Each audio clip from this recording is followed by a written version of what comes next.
You know, this industry, and especially this organization, has meant a lot to me and to my family. It's actually the only industry I've ever known. September 16th, 1976, as many of us, the career agent deal, $600 a month draw, hoping you make it, not having really any idea what you were doing. Moved to Austin and didn't know anyone, and to have experienced moving into the industry like that, and then 25 years ago to find this network of colleagues and business associates that really helped me elevate the game to a very different level. As the baseball player used to say, this industry has been very, very good to me, not just financially, but because of the friends and the collaboration and the intellect and the stimulation that all of you have provided me over the years. It has helped with the family. I'd like to introduce my wife of 33 years this month, Cindy.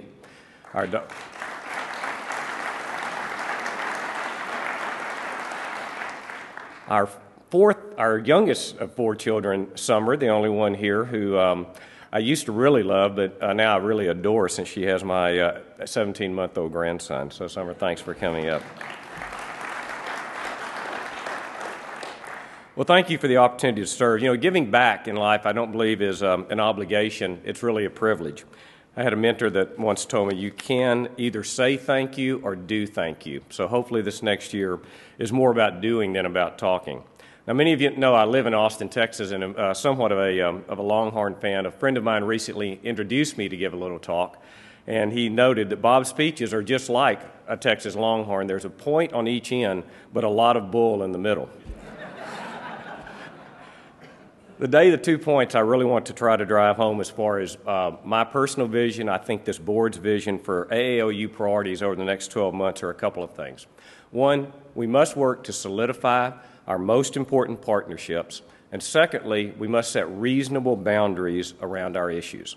So about important partnerships. First of all, there are about 20 organizations, marketing organizations, carriers, that if you add them up, nearly 75 to 80% of our members are attached to one of those organizations. These are not just customers, they're partners. Almost 80% of our members coming out of that, and almost 80% of our political contributions. So we've got to work over the next year with these 20 organizations to secure more of their top producers joining AAOU, where we can really elevate this membership.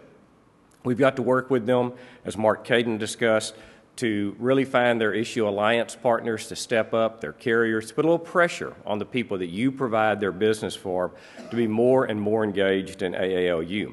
To do this, Nat Perlmutter, next year's president, who is really going to do all the work this year, our incoming membership chair, Jimmy Jacobs, and our vice president of membership at AAOU, Jamie Niles, have really taken on an objective to replicate a model that Nat's company put in place a couple of years ago, a strong team, almost 100 new members this year from Guardian.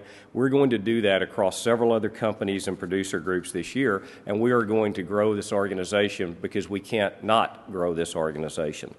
In addition to these 20 great partnerships we have now, we really need to find that next 4 or 5 partnerships, solid carriers working in the upper end of the market whose memberships are aligned with the memberships of AAOU on protecting advanced markets. So we're going to take our current partners and add some more partners. When we discussed our strategic plan earlier in the meeting, it was about a 7% net growth of membership. This trio of people I mentioned earlier has assured me it's going to be much larger. In fact, that I hear double. The Spartans, you know, Mike has referred to several times, might have won had they had 600, not 300. So, Nat, thank you guys for doing this. I feel like Jimmy Johnson, the coach of the Cowboys, when he guaranteed a victory in the Super Bowl that week and then told his team in the locker room afterwards, I wrote the check, but you guys cashed it. So that was back when the Cowboys were in the Super Bowl. Our other big partnership I think we have to focus on is the partnership with you, our current members. I want to remind everyone still left that you are not just a member, but you're actually an owner of this organization. It's really like a mutual company. There are no shareholders, there are no owners except for you, the members. I think this is the most misunderstood organization in our industry. How many times have you been to a meeting and someone says, well, AAOU is just for Coley guys? Or then you go to the other part of the cocktail party and you hear them say, well, I don't want to go anymore, I'm a COLI guy and it's all about estate planning. Or you hear the STOLI guys in the other corner of the room saying, hey, they're against settlements. It's the most misunderstood organization, I feel, in the industry. We've got to remind our members over and over of that basic trust and commitment that this organization was founded on to protect and promote the use of life insurance in all advanced markets. So we've got to get that message crystal clear. We have to develop methods where you can talk to your carriers, to your friends, to people who should be a part of the organization. Another thing I'd like to see continued this next year is this sense of transparency as a cornerstone of our organization. We need member input. There are 25 to 30 active committees and task forces that have 5 to 25 members per committee. You can find a place to fit in. This board, who I am very privileged to serve with, are all accessible. They threw out the slide when I was going to put their cell numbers and personal emails up, but it is a very accessible board. We must hear from the membership. We cannot operate the organization in any type of a vacuum.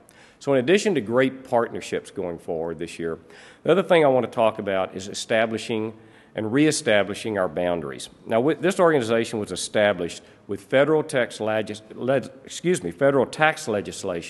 and we developed a strategy and a staff around dealing with federal tax legislation. But this financial world, in fact, the entire world around us, has become much more complex. And we don't have the luxury to ignore things like the California initiative to tax COLI death benefits, the New York Commission disclosure initiatives, the Securities and Exchange Commission continuing to move into index products, and the extension of more and more regulation. We now have initiatives outside of federal tax legislation that can really affect our ability to earn a living. But every time we dispatch some of our troops, whether they be the staff, our board, our council, to a different front, whether it be the state or the regulatory front in addition to Congress, we stretch our thin resources. So one thing we will have to, with your input all year and with the input of our staff and council, really establish boundaries, because it really does affect our time and our money. We're going to have to nurture these partnerships we have with other industry agent groups, NAILBA, NAIFA, GAMA. We can't do it by ourselves. We have to do it in clear partnership with them. Now, the most important role, I think, of any board of trustees of any institution is to protect the financial health of that institution. We're a strong association right now. We have reserves, significant reserves. 10 years of good stewardship by the leaders of this organization has created a war chest to fight the good fight. But we're going to have to make decisions about those reserves. Do we invest them in growing the membership? They're your reserves. They need to be spent in the right places. We need to be ready for the right battles. Now, one final thought on boundaries. If there's any place that we should actually stretch the boundaries, in my mind, is to begin to play a bit more offense and not just defense. I think Ben Stein, in his remarks on Sunday night, reminded us we have a strong, unique industry that has always paid promises. He would be a great spokesman for this industry. How do we take the message that he communicated to us Sunday night and really use that to remind people that we play offense, not just defense, in protecting these products? I think the work of our Committee on Business Insurance and Estate Planning this year, by focusing on this reunification for 2 or 3 years, actually getting it in a bill, created new planning and sales opportunities for everyone in the room. So I think it's trying to look at the challenges that we face, the opportunities that we face, and get those boundaries just in the right place. I think the advice of Reinhold Niebuhr would be well to heed in that area, that we have to have the serenity to accept many of the things that we just can't change. There are things that we can change that we have to have the courage to change, and as a group we need to develop the wisdom to know the difference. So I think with good partnerships, good boundaries, we will make the 53rd year of AALU a good one. It will take a shared vision. It will take shared work. If there's any one thing a point guard does, Nat, and the rest of the board, it's distribute the ball. So let's have a good year and enjoy ourselves and make the industry even better. Thank you.